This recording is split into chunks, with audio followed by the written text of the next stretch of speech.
Let's make a ridiculous frog scrubby holder. Hi, I'm Chantal, and I'm learning how to be a potter.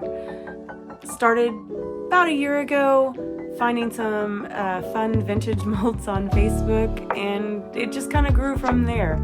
So join along with me as I take this pottery from a little hobby to hopefully a thriving ceramics business. I was just straight up too excited to do anything, even clean the mold. I just whipped it out, set it over my little table here, and filled it. This frog is so cute, and I just knew it would be perfect. So I didn't even set up the camera to do all the steps. I just got after it. I found this beautiful raspberry, I think it's raspberry mist. It's a glaze, not an underglaze, and I decided that it would be fun to try just pouring it in there, because getting a paintbrush inside the frog's mouth just didn't make any sense to me. So I poured it in there and then just kind of,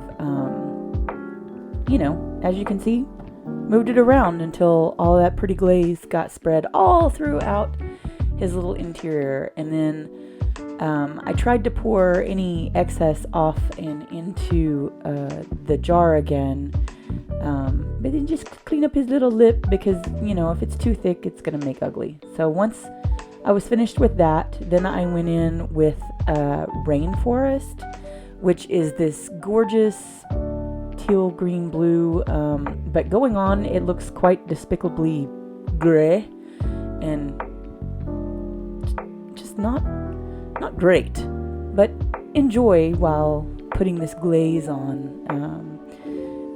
It's just such a simple process getting around the eyes. I'm going to do black underglaze on them, but that beautiful rainforest is coming, let me tell you.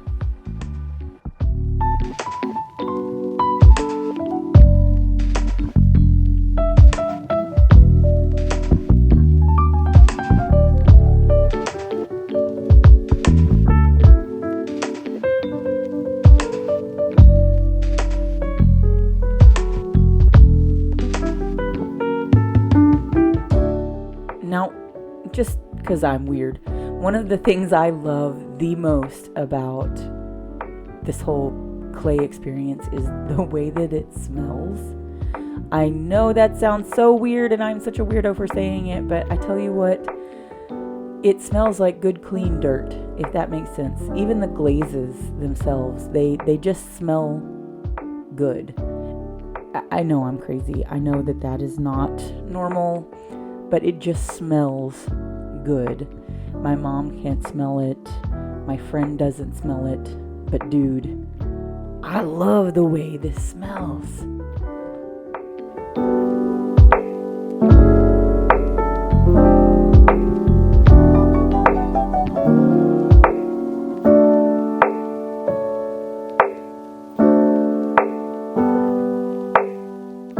Let's go back to what I said earlier about using a glaze versus putting an underglaze on his eyeball and the difference between that.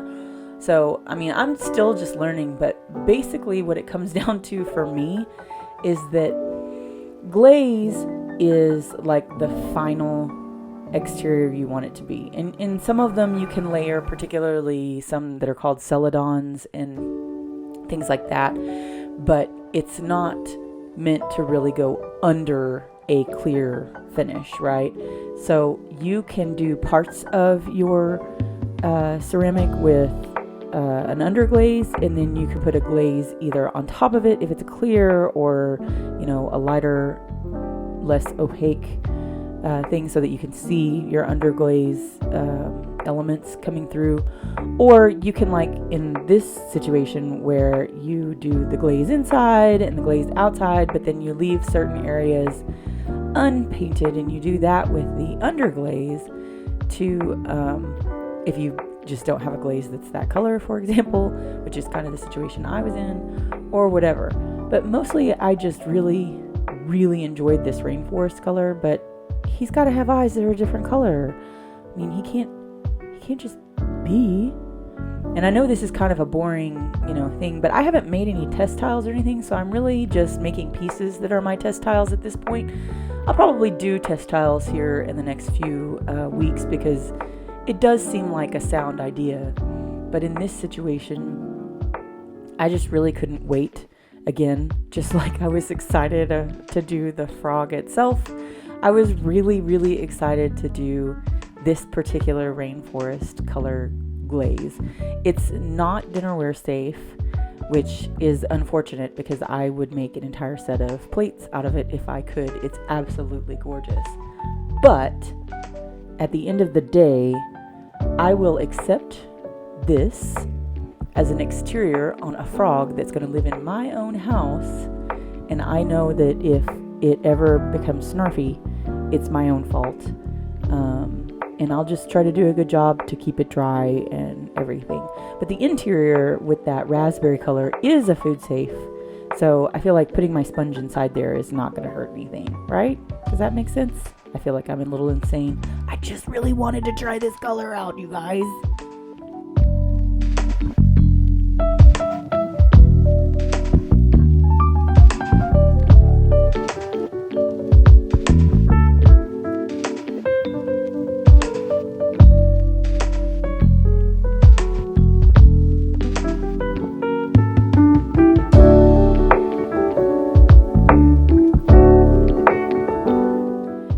As with all things ceramic, you have to do multiple layers. So as I finish this one up, you're going to let it dry for a few minutes, get nice and,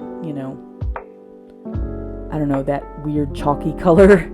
And then when that's done, I can do 2 more coats. But with the interior, where I did not use a paintbrush, I just kind of swirled it around, you really only need 1 coat of that, more or less, because again, it's a different application method, and it's really more about how much it's flowing on the surface as opposed to the color that you are leaving behind, if that makes sense. You've got to get it thick, and so by pouring it on there and just kind of swirling it around, it's on there pretty thick.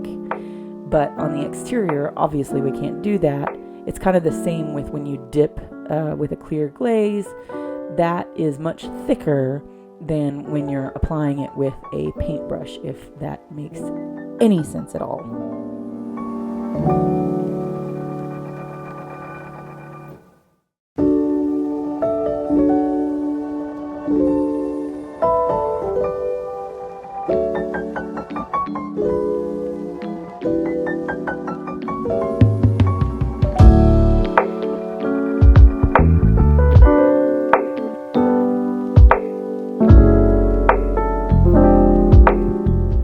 So I'm just finishing up the back. Now, after I made this and I've thought about it, I really wish that I had gone in with some splotches of different colors on his back, because the final result, he's rather plain.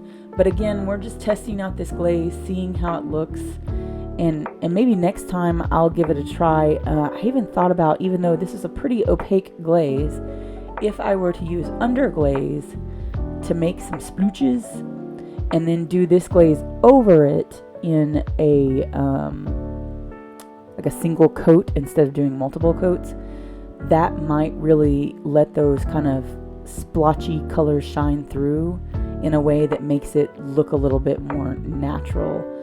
I'm not really sure if that will work. Again, this is all an experiment. It's super fun to try. So as I'm finishing up the frog here, I am going to paint the bottom of it just to seal it completely, because it's going to sit on the edge of a sink, and as you know, sinks are wet. And when it's super wet like that, you do want it to be as sealed as possible. Even though this says it's not food safe, I suspect that doesn't mean, the clay will be vitrified. And so, it should be fine, particularly given that we're doing the whole bottom surface. But to do the bottom surface, of course, I'm going to need to flip it over and hold it while it's drying. I could get a piece of foam or something to set it on, but I just don't want it rolling around at all. So I didn't get that on film. But what I do have here is the underglaze on the eyes. And now you'll notice I'm still using a pretty square brush here, but it's much, much smaller because the area I'm working with is smaller. And I just don't want to make a giant mess. Now, somebody who's maybe better at painting and not as shaky as I am, because I am just tragically shaky, could probably use a larger brush here, but I just felt more comfortable with a small brush. I'm trying out all sorts of different sizes of brushes and things. I'm not getting any real expensive ones. I'm just getting the cheaper side ones until I kind of get a feel for what size brushes work best for me personally. And then I will upgrade to some more ceramic-y ones, because I have found that I do have a handful of nicer brushes that cost quite a bit more, and they do seem to work better with particularly the glazes. Now, the underglazes, they act a lot like acrylic paint, so using the terrible brushes versus the really fancy brushes doesn't seem to really make a difference to me. But again, they act a lot like cheap acrylic paints, so that would kind of make sense. But as you can see, I'm just kind of pushing the underglaze into the edge there and trying to keep it thick but also keep it smooth, because just like with the glaze, you just don't want it to be gloppy anywhere. You want it to be as smooth as possible, because that is going to help later on down the line. Oh man, it just dawned on me. Oh, this would be so cool. You know what I need to do? I need to give this little guy some hand-shaped fly or spider or something and make this a Halloween themed thing. Watch out next year. I'm telling you, Halloween themed, this frog is going to go all over the place. Wouldn't this be a fun little candy holder on your desk or something for Halloween? You put a little witch hat on him. Oh, this would be so wonderful. Man, I have such fun ideas. I got to write it down.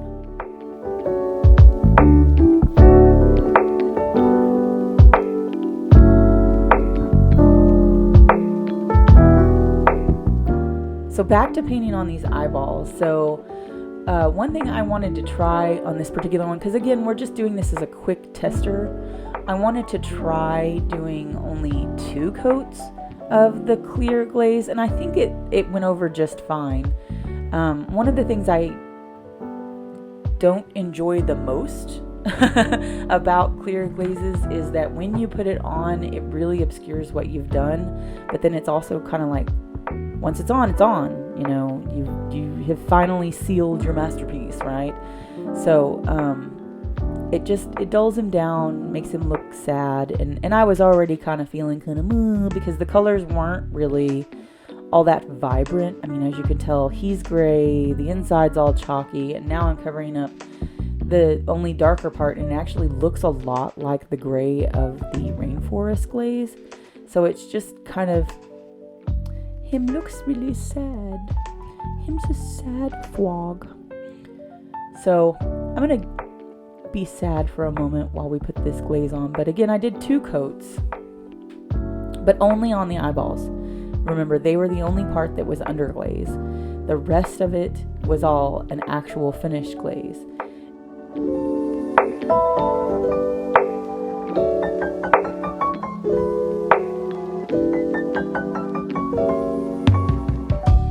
And when he came out of the kiln, he was this beautiful teal. Perfect test. Came out just the way I imagined. Give us a subscribe if you like ceramics, I guess. And if you have any ideas for other hats I could put on him, leave them in the comments below.